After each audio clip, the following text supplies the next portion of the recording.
পনিরের এই রেসিপিটা না দেখতেও যেমন সুন্দর, খেতেও খুব সুন্দর। তো এটা না খুব অল্প সময়ের মধ্যে রান্না হয়ে যায়। এটা খুব টেস্টি খেতে।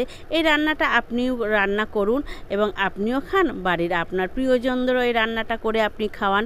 এটা খুব টেস্টফুল হয়, দেখতেও যেমন সুন্দর, খেতেও তেমন সুন্দর। আর সবথেকে বড় কথা, এটা খুব অল্প সময়ের মধ্যে রান্না হয়ে যায়। তো এখানে আমি 300 গ্রাম পনির নিয়েছি, চৌকো চৌকো করে কেটে নিয়েছি পনিরগুলোকে। এবার আমি পনিরের জন্য একটা মশলা বানিয়ে নিচ্ছি। এখানে আমি হাফ চামচ লঙ্কা গুঁড়ো, হাফ চামচ জিরে গুঁড়ো, হাফ চামচ ধনে গুঁড়ো আর লবণ দিয়ে আমি গরম জল দিয়ে এটাকে আমি ভিজিয়ে রেখে দিচ্ছি। গরম জল দিয়ে রেখে দিলে না এর মশলাগুলো ফুলে নরম হয়ে যাবে। আর একটা বাটা মশলা করে নেব, তার জন্য নিচ্ছি 1 চামচ চালমগজ, বেশ খানিকটা ভাঙা কাজু নিয়েছি, 1 চামচ কাসুরি মেথি আর কয়েকটা এলাচ, লবঙ্গ, দারচিনি নিয়ে এটাকে আমি একটা জল দিয়ে পেস্ট বানিয়ে রেখে দিচ্ছি। প্রথমে আমি কড়াইটা না গরম বসিয়ে দিয়েছি, দিয়ে এর মধ্যে আমি দিয়ে দিচ্ছি সাদা তেল। দিয়ে তেল গরম হয়ে গেছে, এবার কেটে রেখে দেওয়া পনিরগুলো দিয়ে আমি ভেজে নিচ্ছি। পনিরগুলো দিলে না, পনির বা অন্য কোনো জিনিস তেলের মধ্যে দিলে খুব তেল ছিটকায়। তো আপনাদের একটা টিপস দিচ্ছি, এই তেলের মধ্যে দিয়ে যদি আমরা একটু হলুদ দিয়ে দিই না, তাহলে তেল ছিটকানোটা বন্ধ হয়ে যায়। আর ভাজার গায়ে ভালো, খুব তাড়াতাড়ি দাগ ধরে যায়, ভাজা দাগ, দেখতেও ভালো লাগে। তো আমি একটু হলুদ দিয়ে পনিরগুলোকে খুব ভালো করে এপিট ওপিট নাড়িয়ে ভেজে নিচ্ছি। আমি কিন্তু খুব লাল করে ভাজবো না, শুধু এক পিঠেই হালকা লাল দাগ ধরাবো দেখতে ভালো লাগার জন্য।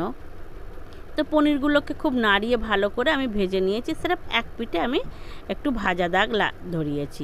তো পনিরগুলো সব ভাজা হয়ে গেছে, আমি পনিরগুলোকে না সব তুলে নিচ্ছি। এবার এই তেলের মধ্যেই আমি দিয়ে দেব ফোড়ন।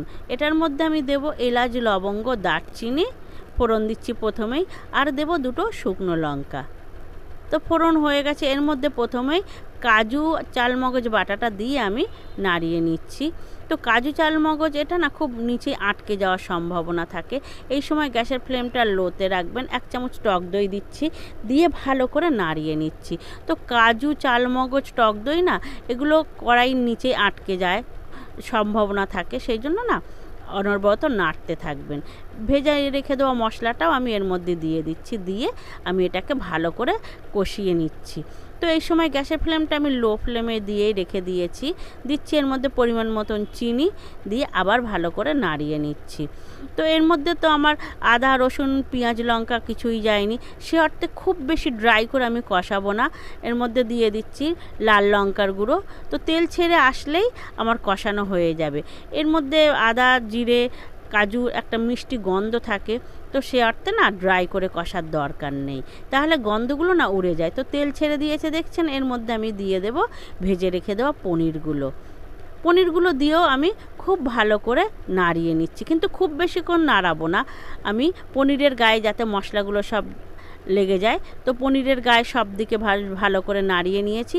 প্রথমে আমি মিক্সির জারটা ধুয়েই আমি জল দিয়ে দিচ্ছি, আর আমি কিন্তু এই জলটা গরম জলই ইউজ করছি, ঠান্ডা জল দেবো না, যেহেতু এটা খুব বেশি ফোটানো লাগবে না। তো আর গরম জল দিলে না তরকারির স্বাদটা ভালো হয়। তো আমি সব জল টল দিয়ে ঠিকঠাক করে নিয়ে ভালো করে নাড়িয়ে নিয়ে না, এটা আমি জোর দিয়েই গ্যাসটা খুব ফুল ফ্লেমে রেখেই আমি এটাকে ফুটিয়ে নেব।